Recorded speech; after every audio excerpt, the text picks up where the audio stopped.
2014 እና በዛ ምክንያት መጽሐፏን የገዙ ሰዎች ነበሩ እና በዛ መጽሐፍ ክፍያ የፈጸሙ በሙሉ ተጠርቶ ተመርምሯል። ያ መጽሐፍ የተሸጠው የመንግስት ባለስልጣናት ትላልቅ ሰዎች የተገኙበት መድረክ ላይ ነው። ግን እየታወቀ ያው ለማንገላታት ለማሰቃየት ሞራል ለመስበር ተብሎ ያንን ሲያረጉ ነበረ።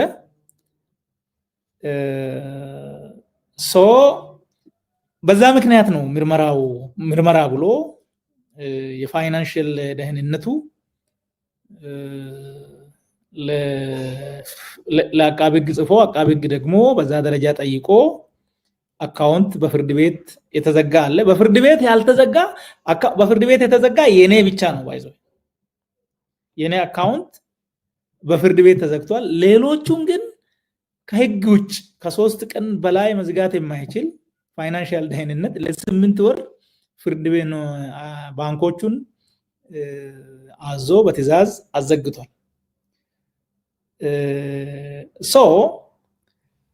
ይሄ ምርመራ ደግሞ ምን ሆኗል? ታህሳስ 24 አልቋል። ይሄ ምርመራ ታህሳስ 1 ነው እኔ የተያዝኩት። ያው ባንኮች ሊንክ ስላላቸው ሁሉም ተመርምሮ ይሄ ሰውዬ ከሙስና ጋር ምንም ግንኙነት የለውም የሚል በ3 ሳምንት ጊዜ ውስጥ አልቋል። ቢያልቅም ግን ተብሎ ያንን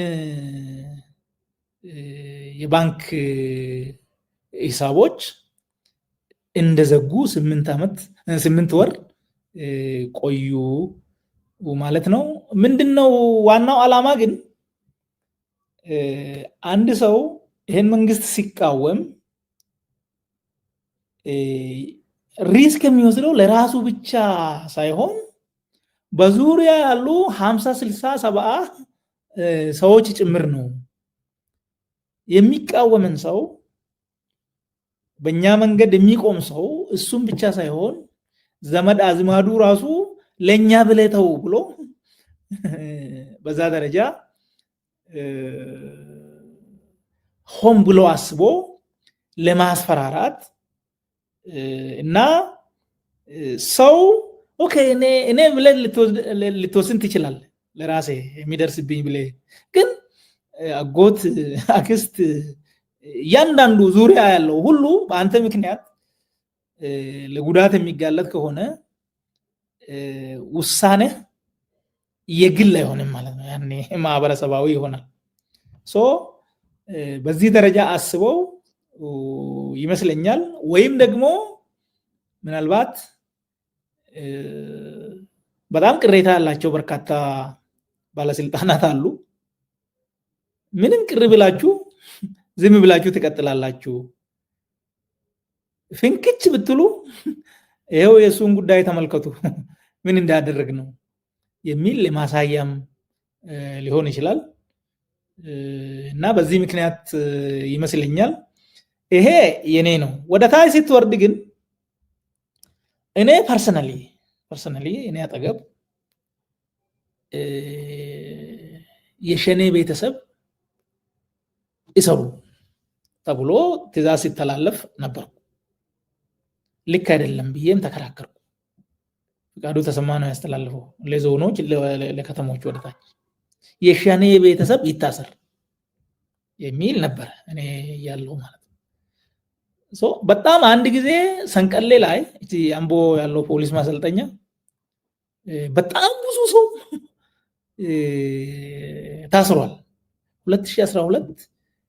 2012 ይመስለኛል። እና ያልታወጀ አስቸኳይ ጊዜ አዋጅ አለ። ያልታወጀ ፍርድ ቤት ሳይቀርብ በጣም ብዙ ሰው እዛ ታስሯል። የኦሮሞ ነፃነት ባሏ ከሆነ እሷ ሚስት ትታሰራለች፣ ልጅ ከሆነ አባት ወይም እናት ኦር ወንድም ጭምር ይታሰራል ማለት ነው። እንደዚህ አይነት ነገር ያው ቅድም ያነሳውልህ ወንጀል በዘር ይተላለፋል። ይሄ አይነት ኦፍ ኮርስ ይሄ ከኦሮሚያ ውጪ ያለ አይመስለኝም። ደቡብ ክልል ይሄ የለም፣ ሶማሌ ክልል ይሄ የለም፣ አፋር ክልል ይሄ የለም፣ አማራ ክልልም ይሄ ስለመኖሩ አላቅም፣ ትግራይ ክልልም ይሄ ስለመኖሩ አላቅም። ያው ቀውስ ስለሆነ እዛም አካባቢ ያለው በትክክል ስለማይታወቅ ወንጀል ግላዊ መሆኑ ቀርቶ ያንተ ወንጀል እህትህን፣ እናትህን፣ አባትህን፣ ወንድምህን እና ሌሎች በአንተ ዙሪያ ዘመድ አዝማድ ያንተ ወንጀል አንተ አስበህ የሰራው ወንጀል ከሆነ ያው እሱ ሌላ ሆኖ ግን በአንተ ምክንያት ይሄ ሁሉ ለስቃይ ይዳረጋል። ኦሮሚያ ላይ ይሄንን ያው ለማንሳት ነው በአጋጣሚ። በጣም ጥሩ። እስኪ እንግዲህ የአራተኛውን ዙር እስር ጨርሰ ስትወጣ እንደ አውሮፓ አቆጣጠር 2016 ይመስለኛል እነ አቶ ለማ መገርሳ ፕሬዝደንትነትን ስልጣን ወስደዋል እና አዲስ አመራር ተፈጥሯል በኦሮሚያ ክልል ላይ። ያ አመራር ደግሞ መጥቶ ምን ሲሰራ እንደነበረ የሚታወቅ ነው። ለህዝብ የመቅረብ የህዝብን ጥያቄ እንመልሳለን ብሎ ቃል የመግባት ሁኔታ ነበረ። ኦሮሚያ ውስጥም ደግሞ ወደ መንገድ ወጣችሁ የምትሞቱበት ምክንያት የለም፣ እኛ በእናንተ ቦታ እንከራከራለን የሚል ተስፋ የተሰጠበት ሰውን ሲያስር ሲያሳድድ የነበረ ፖሊስ ከልጆች ጎን ቆሞ ሰልፍ የወጡትን ሲከላከል እናስታውሳለን ሁላችንም። እና በዚህ ጊዜ ነው አንተ የወጣው የቄሮ ትግል ከፍተኛ ደረጃ ላይ የደረሰበትና አንዳንድ ፍሬዎችን ማፍራት የጀመረበት ጊዜ ነው።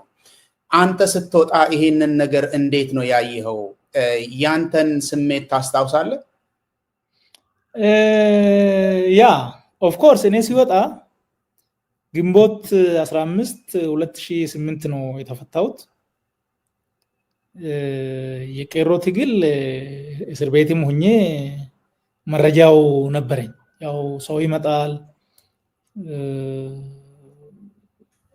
ሚዲያ በእርግጥ የለም፣ ግን ያው የመንግስት ሚዲያ ብቻ ነው የምንመለከተው። ግን ሰው ይመጣል፣ መረጃ ታገኛለህ። መንግስትም ደግሞ እንደዚህ ጸረ ሰላም ኃይሎች ምናምን ብሎ እነሱ አጠፉ የሚላቸውን ነገሮች ያሳያል። የተቃጠሉ እንትን ያሉ የወደሙ ነገሮችን ያሳያል። በዛም እንትን የምትለው አለ፣ መረጃው ነበረ። በእስር ቤት ቆይታዬ ግን የታዘብኩት ነበረ። አንደኛ ከኦሮሞ ፖለቲካ አኳያ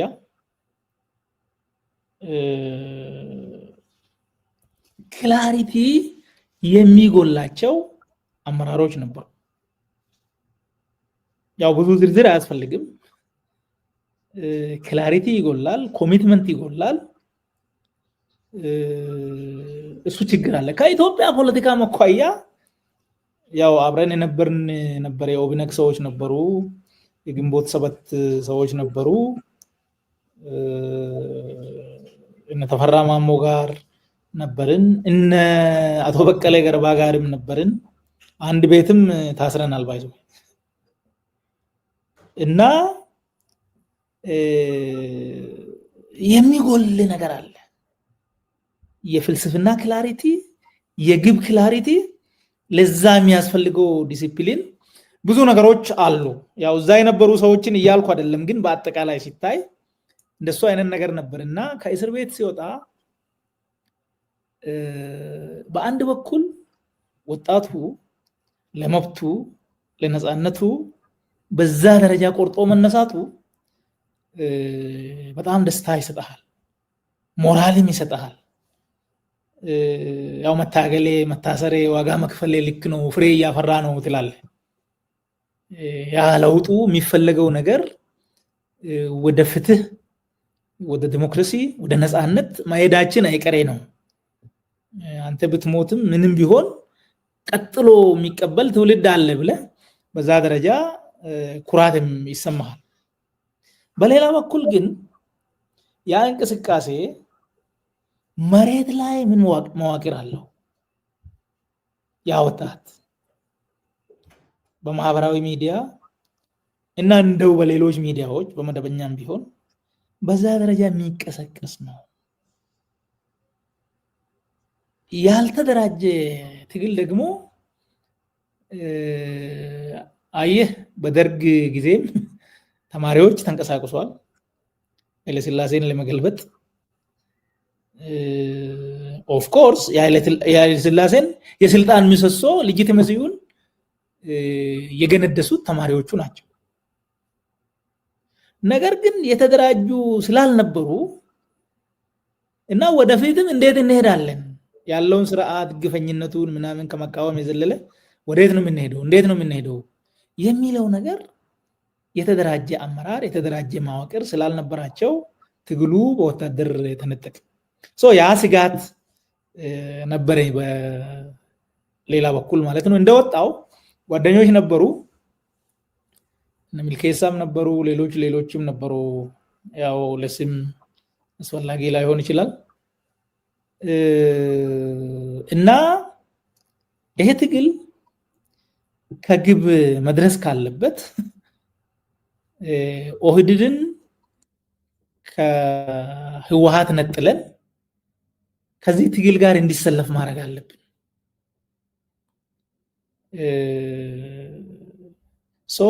ኦህዴድ ከወያኔ ተላላኪነት መነጠል አለበት። ያ ካልሆነ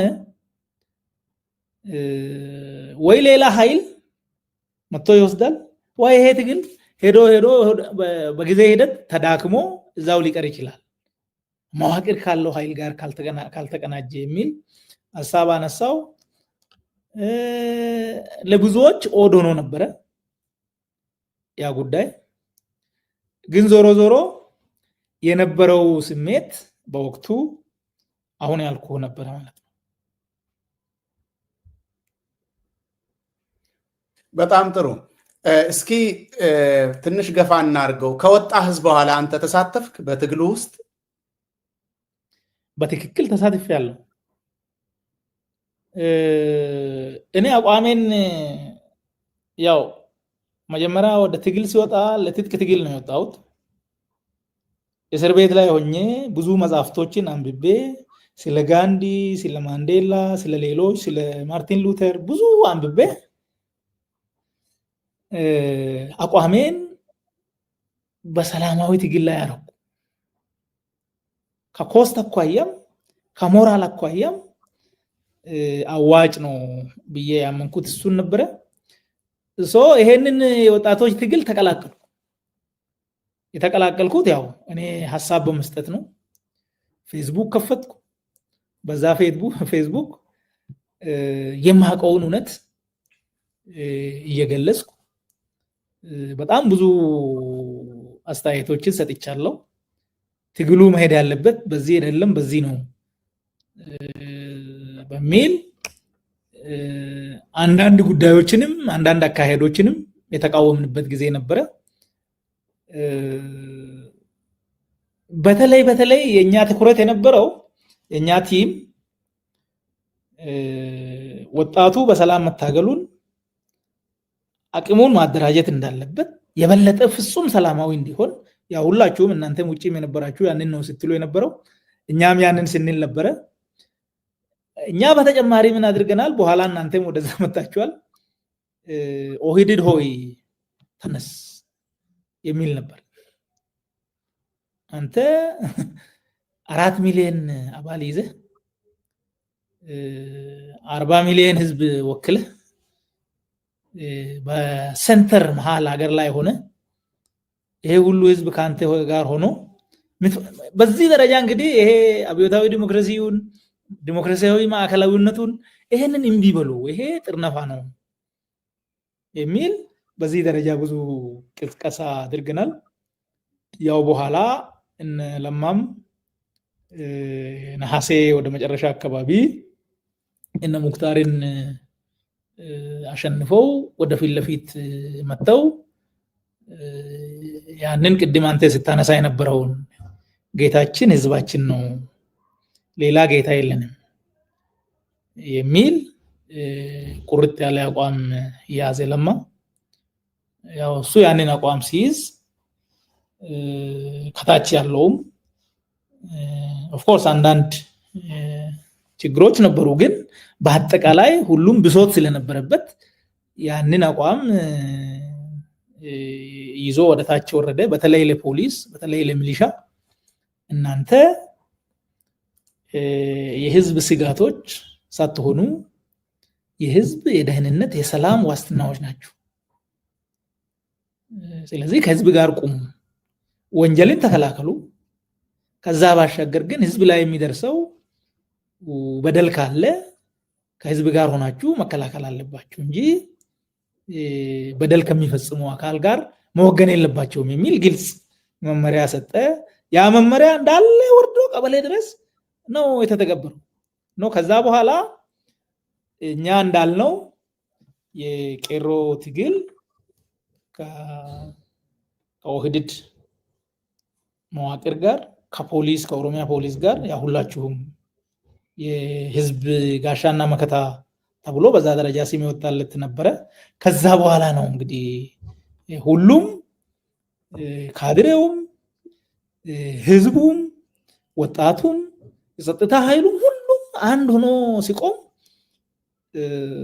ትግሉ ወደኋላ የማይቀለበስ መሆኑ እየታወቀ መጣ።